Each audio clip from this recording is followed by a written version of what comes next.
Welcome back. In our last lecture, we wrapped up our discussion of the revision process, one of the most important but also most overlooked stages of producing an effectively written piece.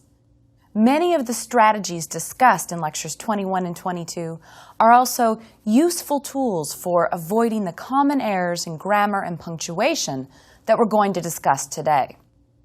For example, in our last lecture, we talked about how important it is to set aside a piece of writing, even if it's just for an hour or so, and then return to it with fresh eyes, allowing you to better spot places that need revision.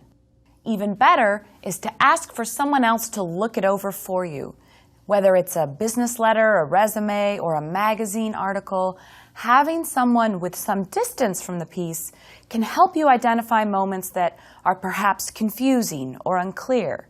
If your friendly reader has trouble understanding a point you've made or how your argument is moving, then you can be sure that the intended audience of the writing is most likely going to have some trouble with that as well.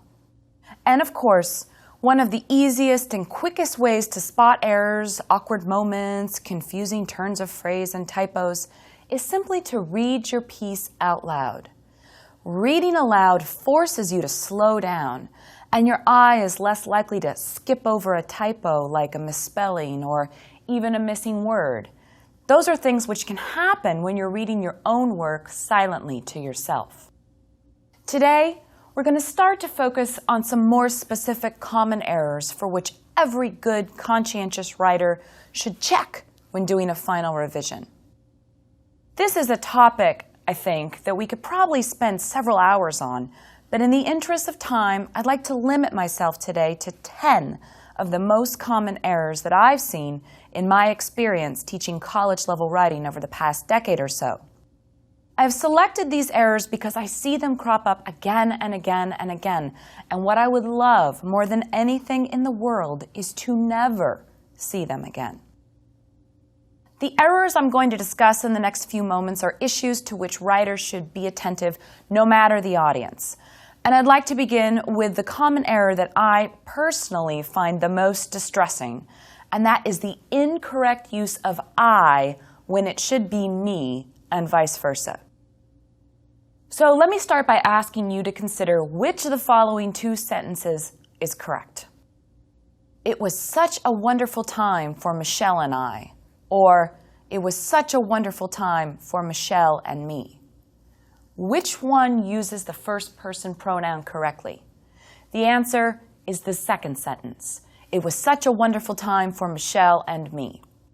If we can stray into the world of grammar rules for a moment, the reason that the second sentence is correct is because the compound object Michelle and me is the object of the preposition for.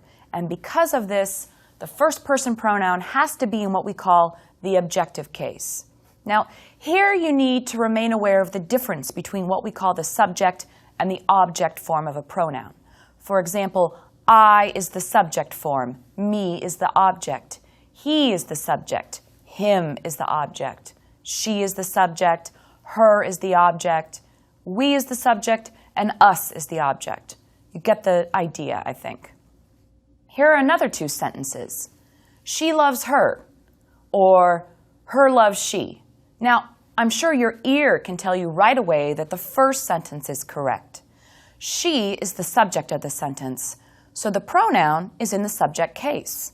Her is the object of the verb loves, so it is in the object case. Now, while it's useful to know the rule, and I think it's a good idea to invest in a comprehensive grammar book that you can consult when you're writing and you get stuck or you're unsure, it's also possible to use your ear in most cases to figure out the correct usage. For example, an easier way to check for the correctness of our first example would be to take Michelle and me and make it singular. So here are those two sentences again. It was such a wonderful time for I, or it was such a wonderful time for me. For most of us, we don't even need to know the rule. Our ear tells us that the second sentence is correct. And once you know that, you're fine. The rule doesn't change when just me becomes Michelle and me. Now let's invert this sentence and see what happens. Which is correct? Me and Michelle had a great time, or Michelle and I had a great time. In this example, we have a compound subject, and so the pronoun would be in the subject case, and that's I. Again, you can check this by ear simply by making the subject singular. Me had a great time, or I had a great time. The first sounds a little like caveman dialogue in a bad B movie. The second one sounds so right that any native speaker of English wouldn't even have to think twice. But let's take a slightly trickier example. Which one is correct? Just between you and me, or just between you and I? Now here you can't simply do an ear check, and in this case, knowing the rule is what will save you. Between, just like the word for in that first example, is a preposition. And prepositions need to be followed by pronouns that are in the object case. So the correct answer is just between you and me. I think that's what has happened is that many people mistakenly believe that the use of I is somehow more formal, so they use it in an attempt to sound educated and sophisticated. The misuse of I when it should be me has become so common that I have heard CEOs, university presidents, and heads of state use it incorrectly. And for a time, actually, the grammar check on a popular email software program was miscorrecting me to I. Just because its misuse is widespread, however, does not mean that there are not plenty of people who do understand how it should be used, and any number of those people might be potential employers to whom you send a cover letter and resume, or teachers to whom you submit an essay. I personally know of a few instances when a candidate was actually removed from consideration for a position simply because this misuse appeared in the cover letter when the candidate applied for the particular position. So I can't stress enough how important it is to get this correct. The second common error I want to address also relates to pronouns, and it's something called subject-pronoun agreement. To illustrate this issue, let's examine another two sentences. Here's the first one. If a person has a complaint, he or she should contact the Human Resources Department. And here's sentence two. If a person has a complaint, they should contact the Human Resources Department. Okay, sentence two sounds simpler, and it's more economical, but in fact, that's the sentence that is incorrect. The reason is that person is singular, but they is plural. In other words, they don't agree. That sentence could easily be corrected by simply turning person into people. If people have complaints, they should contact the Human Resources Department. People and they are both plural, and thus they agree. By using a sentence like, if a person has a complaint, he or she should contact the Human Resources Department, not only do you manage to have your pronouns agree, person, he, and she are all singular, but you also avoid the pitfall of using what we call gender-exclusive language, and that's the third common error of which you should be aware. Now, when I was in school, I was taught that when you were trying to get your pronouns to agree, it was all right to use he to stand in for the universal subject. Thus, the sentence, if a person has a complaint, he should contact the Human Resources Department, would be considered correct, as it's understood here that in this sentence, he is referring to all people, not just men. The masculine here was working in the same way that mankind is understood to refer to all humanity. Now, as a female myself, this didn't seem quite fair to me when I learned it as a high school student. And by the time I got to college, the grammar police, whoever they are, seemed to agree. And thus it was suggested that subject-pronoun agreement be achieved by composing sentences like, if a person has a complaint, he or she should contact the Human Resources Department.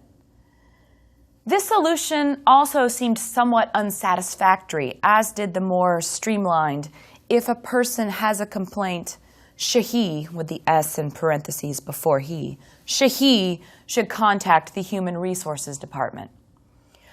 I was obviously not the only one who found this solution somewhat awkward and unwieldy, and I've been told by some of my recent college students that their high school teachers have instructed them to use the plural pronoun they, even if it's paired with a singular subject like person. The idea here would be to try not to offend anyone, and it works except for the fact that it really offends anyone who cares about proper grammar. Today, I think the smartest thing to do is try and follow the rules about subject-pronoun agreement and gender-inclusive language as closely as possible. The easiest way to do this is to use a plural construction throughout. If people have complaints, they should contact the Human Resources Department. Or if you're really committed to using the singular form, the word one works nicely. If one has a complaint, one should contact the Human Resources Department. Now, you may be wondering right about now why I don't suggest using you. If you have a complaint, you should contact, etc., etc. Because this is a rather informal lecture, it's technically okay for me to use you throughout as I address you, my audience. There's a difference, however, between the spoken and the written word, and in formal writing, like in an essay, you is generally not considered proper form. In a cover letter to a business, however, it makes perfect sense to say something like, please contact me if you have questions or require additional information. I look forward to hearing from you soon. Another common error that I see all too frequently is the misuse of apostrophes. This seems to be the most common punctuation error these days, and it's at the top of my list of mechanical errors that personally drive me crazy. Very frequently, students add apostrophes where they're not needed, or they omit them altogether. The construction that trips most people up is the tiny word its in its various forms. The problem here is that apostrophes can be used to show possession, that something belongs to someone, and they are also used when we contract two words and combine them, as when we take cannot and make can't. So let's take an easy example. That is my aunt's house. Where does the apostrophe go? A lot of you are probably thinking, oh, okay, that's easy enough. The apostrophe goes between the T and the S in the word aunt. So you have aunts, and you're indicating that this is your aunt's house. It belongs to her. Okay, but what if you have three aunts who all live together? The same sentence, that is my aunt's house, still works, but you need to move the apostrophe to after the S to show that this house belongs to your multiple aunts. But if we can return to its for a moment, the problem is that there is one rule for how to write this when you are indicating possession, and there's another rule when it's a contraction of it is. When you turn it is into its, that is when you use an apostrophe. If you are merely stating that something belongs to it, there is no apostrophe. So consider the following sentence. The snake shed its skin. Where does the apostrophe go? Nowhere. How about this sentence? It's interesting to watch a snake shed its skin. Now, there needs to be an apostrophe in the first its, but not the second. The first its is a contraction of it is, while the second one merely indicates possession. The desire to place apostrophes where they are not needed has turned into some kind of disease, and every day I see apostrophes misused on business signs, in letters, in emails, etc., etc. For example, if you are sending out letters and want the return address to indicate that the letter comes from the Armstrong family, how should you write the Armstrongs? All too often, I see return addresses or even address signs on houses that will add an apostrophe. So Armstrongs becomes Armstrongs with an apostrophe between the G and the S. This is incorrect. You are not indicating possession of anything or even a contraction. No apostrophe is needed. Now, one could argue that signs on houses are claiming ownership or possession. And if that is the case, and you're saying that this is the Armstrongs' house, then really the apostrophe should go after the final S. So one more time. In that case, an apostrophe is okay, but only if it comes after the final S. So you spell out Armstrongs and tack an apostrophe on the end, because this shows that the house is the home of all the Armstrongs and not just one Armstrong. Recently, I was in a copy shop, and this business had a sign on display saying that they could do resumes, posters, and other documents, and each word had an apostrophe before that final S. Every single apostrophe was unnecessary, and it did not make me feel inclined to trust them with any of my copying needs. Adding to this feeling was another small sign they had near the cash register which said, and I quote, "At our store, our customers' needs come first." There was no apostrophe in the sentence. Think about it for a second. Should there be, and where should it go? The answer is yes, there needs to be an apostrophe, and it needs to come after the final S of customers, since the management is discussing how they would deal with the needs of the customers. The apostrophe is needed to show possession. I could talk about misused apostrophes all day, but suffice it to say, this is an area in your writing that will always need close attention, and I would suggest again, reference to a good book on grammar and punctuation just to make sure you haven't made any mistakes. One easy rule to remember is possessive nouns always use an apostrophe, but possessive pronouns never do. Almost as problematic as misused apostrophes is the number 5 on our list of errors, and this is the misused comma. This is a major issue when it comes to writing elegantly and properly structured sentences. In many of the papers I've graded in recent years, commas seem to have simply been sprinkled randomly throughout, as if the student said to him or herself, "Well, I probably need some commas, so I'll just stick a few in here and there." Commas are most frequently used to separate ideas in a sentence, to separate multiple adjectives describing the same thing, and they can help prevent confusion when the meaning of a sentence would otherwise be unclear. Let's start with that last issue, which has become something of a sensation with the publication of Lynn Truss's humorous take on grammar and punctuation entitled Eats, Shoots, and Leaves, and I highly recommend this book. The meaning of the following sentence should be clear. The giant panda eats shoots and leaves. Punctuated thusly, the sentence is telling us about the diet of a particular animal. Pandas consume bamboo shoots and leaves. But if we sprinkle in some commas and we get the giant panda eats, shoots, and leaves, with commas where I've paused, the giant panda eats, shoots, and leaves, well, we then have a sentence describing how a single large animal consumed some food, fired a gun, and then departed. While this certainly might be a more interesting sentence than the first one, we can be sure that the misuse of commas here has obscured what the writer originally intended to say. Commas are also commonly misused in such a way as to produce what's called a run-on sentence or a comma splice. This is an easy mistake to make when you have two closely related ideas that you're trying to talk about. Let's take this sentence. I was tired, comma, but I kept working until the project was done. And then let's take a sentence with the same idea, but phrased this way. I was tired, comma, I kept working until the project was done. Both use commas, but one is a proper sentence and one is a run-on or a comma splice. Which one's correct? The first one is.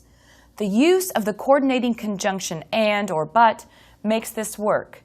When you remove the and or the but, you have two totally independent clauses, and properly speaking, these should be separated by a semicolon or a period because they can stand alone. And as you might guess, I could continue to discuss commas and their abuse for the rest of this lecture, but I'd like to move on to the 6th of our top 10 common grammar and punctuation errors, and this involves something called misplaced or dangling modifiers. A dangling modifier can be a word or a phrase that is describing or referring to another word or an idea that's not clearly present in the sentence. Okay, that definition is a little confusing, so again, it's best to illustrate with some examples. See if you can figure out what's wrong with this sentence. After being lost for years, John Smith discovered the crown jewels hidden behind a staircase. Okay, most of us can probably figure out what that sentence is trying to say. And what it's trying to say is that a guy named John Smith found the crown jewels, which had been lost for some time. The way it's written right now, however, the phrase, after being lost for years, is misplaced. The sentence reads as if John Smith and not the jewels had been lost, although probably anyone could figure out what the original intent was. So think about that and then consider this sentence. Polished smooth by thousands of years of wave action, Jane Doe picked up the speckled rock. Again, the first part of the sentence, which should modify the speckled rock, dangles.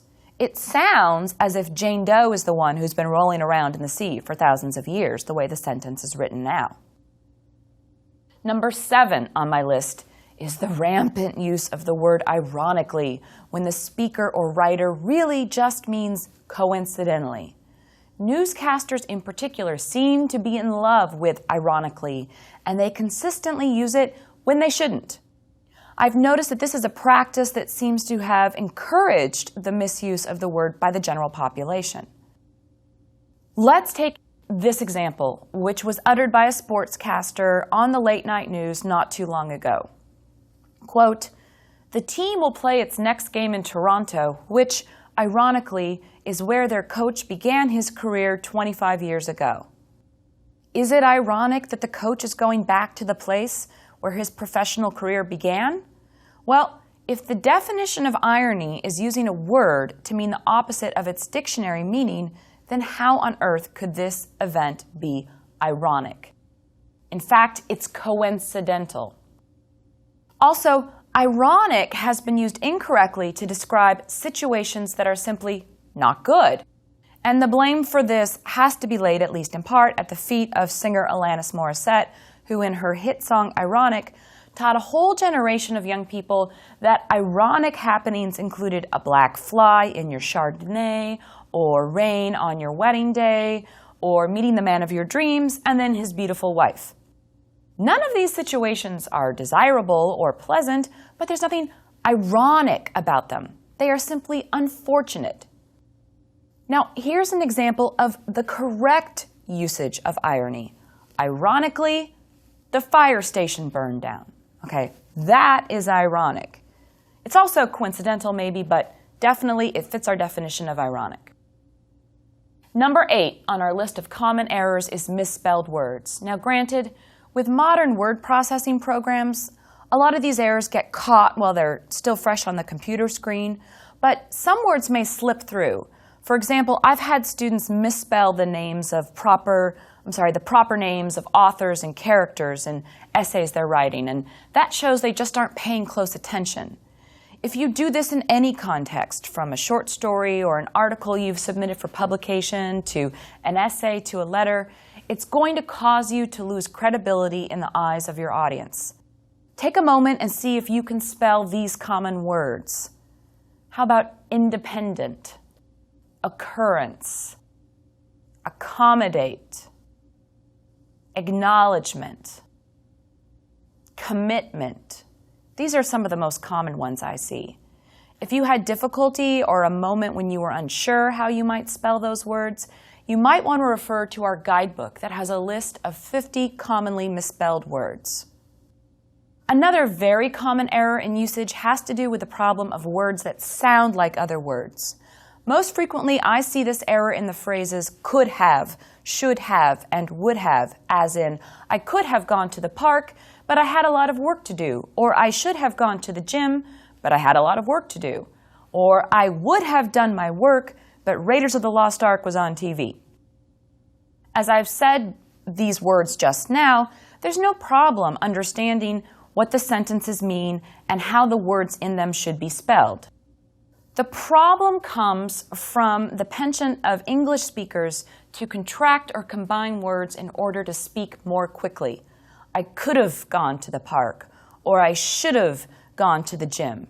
The contracted forms spelled, for example, SHOULD apostrophe VE, sound an awful lot like should of, with the word OF in place of the VE. And people very frequently will write these forms unthinkingly. In other words, they'll write could of when they really mean could have. For an astute reader, this kind of mistake is going to leap off the page, so you really need to be careful about it. Like the previous example, the final common grammar and usage mistake I want to discuss today also has to do with the frequent misspelling of words that sound alike, and in this case, I'm talking about the various forms of their and your. Listen to the following sentence and try to supply the proper spelling for each form of the word there. They're going to put their stuff over there. Now, although it sounds like the same word is used 3 different times, in fact, 3 different spellings are required. First, they're going to put is really they are going to put. And so the proper spelling in that case would be THEY apostrophe RE, as this is a contracted form of they are. The second there, as in their stuff, indicates possession, and it needs to be spelled THEIR. The spelling differentiation helps to keep this meaning distinct from the final form in which there, spelled THERE, indicates a location, a place. Similar mistakes happen with your and your, YOUR and YOU apostrophe RE. The first indicates possession, things that belong to you, and the second is a contracted form meaning you are. So in the following sentence, which form goes where? You're doing lots of good things with your money. The first your indicates action, something you are doing, and so it's a contracted form, and it requires the spelling YOU apostrophe RE. The second usage indicates possession, money that belongs to you, and so it's simply YOUR. As anyone who has ever spent any time online reading blogs or postings in response to a news article, anyone who's done this knows the confusion and misuse of the various forms of your and their is rampant. And very often, it's obviously due to laziness instead of ignorance. It's an easy mistake to make if you're up late writing and you're not entirely focused on details. And again, this is why it's always a good idea to set your writing aside for a while and then come back to it with fresh eyes. And even better, get someone else to read through it for you. Now I've come to the end of the 10 most common errors of grammar and usage, and some of you may be wondering about 2 features of grammar that are not on my list. These 2 grammatical issues are the rules against splitting an infinitive and ending the sentence with a preposition. I'll explain the logic behind the rules as well as my logic for not finding them worthy of being in the top 10, and then you can decide how you feel about it. Let's start with split infinitives.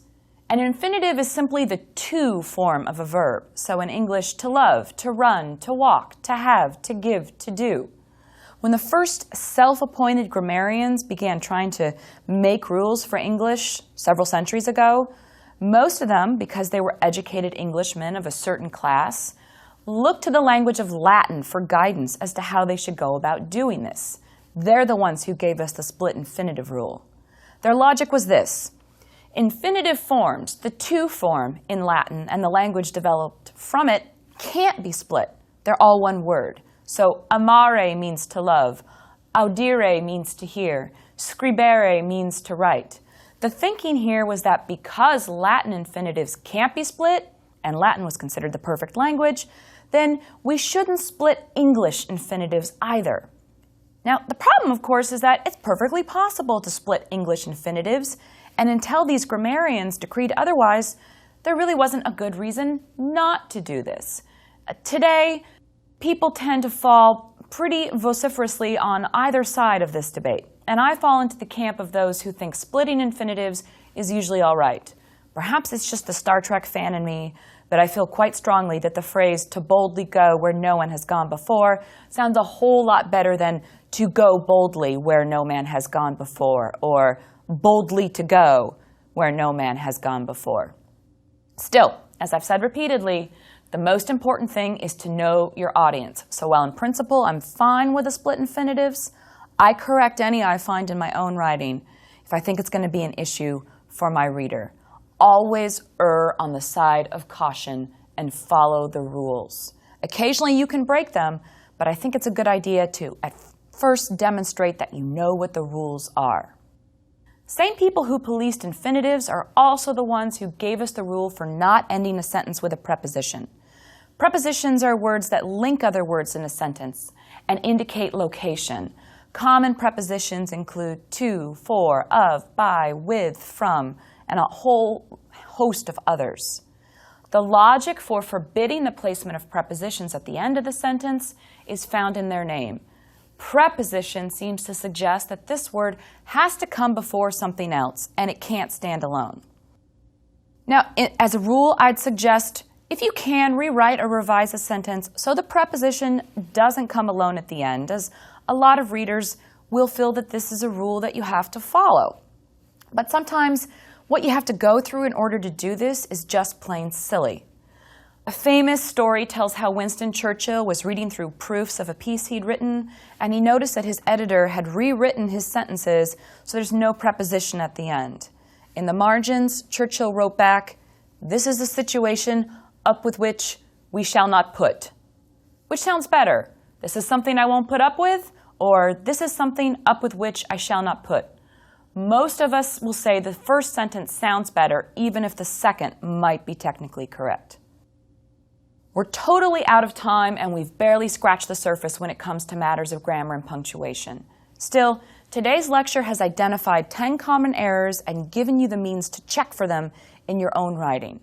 When it comes to our bonus errors, infinitives and prepositions, I'm going to leave it up to you to decide which side you're going to take. Over the last 23 lectures, we've explored multiple issues surrounding how to be a good reader and writer. And in our final lecture, we're going to conclude this course with some examples of beautiful, compelling, intelligent writing, and we're going to discuss what makes these pieces so engaging.